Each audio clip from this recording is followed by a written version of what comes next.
Olá, bem-vindo à versão estendida do Tokusatsu em 1 minuto ou mais. Sou Adriano Nares. Na edição de hoje eu falo de Bubba e o Sr. Barriga, o novo Sentai Kira Major, momentos marcantes, o Tokusatsu na Band e brincando de Cybercop. Fique ligado! Quando eu era criança, não desgrudava dos heróis japoneses na extinta TV Manchete e também do Chaves e do Chapolin no SBT.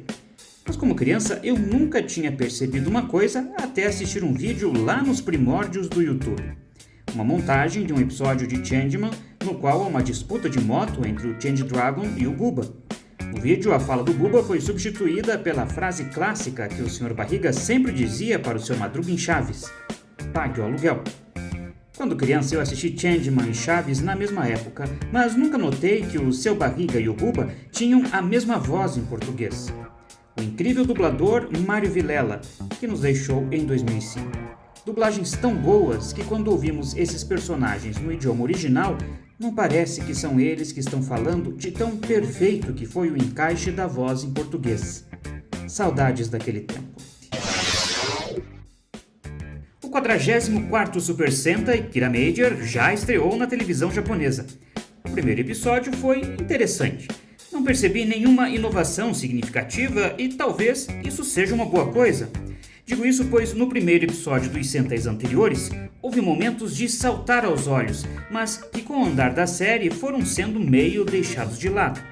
Lá no começo de Lupin Ranger vs Pat Ranger, chamou a atenção o trabalho de câmera nas cenas de luta dos ladrões. Algo muito diferente do que a Toei vinha fazendo e marcando uma distinção nas cenas de ação dos Lupin Ranger e dos Pat Ranger, que tinham uma câmera mais fixa. Mas com o tempo isso foi meio deixado de lado na série, algo que eu senti falta. Já no primeiro episódio de New Soldier, chamou a atenção a desenvoltura do robô gigante ao lutar. Na época fiquei de queixo caído, mas novamente algo que foi se perdendo ao longo dos episódios. Recentemente eu estive pensando, qual foi o momento mais marcante para mim dos heróis japoneses que eu gostava quando criança? Para descobrir eu tive que deixar de lado a razão e pensar com o coração. E o mais marcante não foi o primeiro. Eu acho que a primeira grande emoção que vivi com um herói japonês foi a história do Namageddera's em Jaspion. Mas, definitivamente, a que mais me marcou foi a história do monstro de duas cabeças em Kamen Rider Black. A mensagem daquele episódio para as crianças é profunda. O menino que encontra uma das cabeças do monstro que foi arrancada pelo Kamen Rider mostra que o amor é capaz de transformar até um monstro mutante. O esforço final da cabeça do monstro que dá a própria vida para reviver o menino é o momento de Tokusatsu que mais marcou a minha infância. E isso me faz lembrar quantas boas coisas eu aprendi com essas séries. E você que está me ouvindo, qual foi o momento que mais te marcou? Comente! Changeman, Jiraiya e Jaspion voltaram à televisão brasileira na tela da Band. Eu assisti essas séries na época da Manchete e nas reprises na Rede Record e vi mais uma vez quando elas foram lançadas em DVD pela Focus. Ainda gosto muito delas, mas eu curto e assisto Tokusatsu até hoje.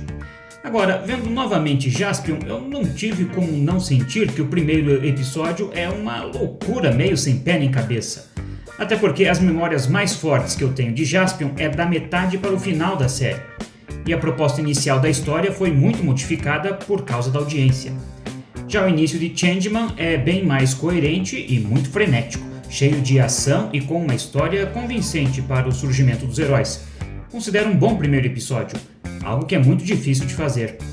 Já o início de Jiraiya tem seus altos e baixos, mas o que chama a atenção é o velho Tetsuzan apresentando a armadura para o Torra e ele... beleza, eu sou o Jiraiya então. E como foi para você rever ou ver pela primeira vez essas séries? Outro dia eu estava lembrando quando eu era criança e brincava de ser os heróis que eu gostava. Entre os Cybercop, por exemplo, a maioria dos meus amigos queria ser o Lúcifer e os outros o Júpiter ou o Marte. Mas uma coisa que me marcou foi quando o pai de um amigo se assustou ao ver a gente decidindo quem ia ser o Lúcifer. A família do meu amigo era de protestantes tradicionais.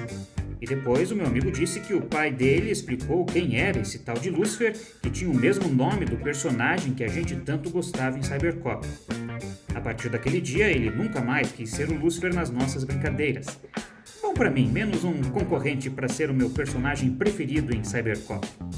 Penso que se fosse hoje, grupos radicais e pessoas ignorantes fariam um grande auê nas redes sociais para proibir a série. Mas naquela época, o pai do meu amigo conversou com ele, explicou a visão religiosa do nome e nunca proibiu ele de assistir Cybercop. E você, tem alguma história assim? De Bulba a Kira Major, de Seu Barriga a Cybercop, com clássicos e momentos marcantes. Se você gostou, acompanhe o Tokusatsu em 1 minuto toda semana no nosso Twitter. Não se esqueça de se inscrever no canal e deixar o like. E se achou interessante, compartilhe o vídeo. E fique ligado aqui no Super Hero. Até mais!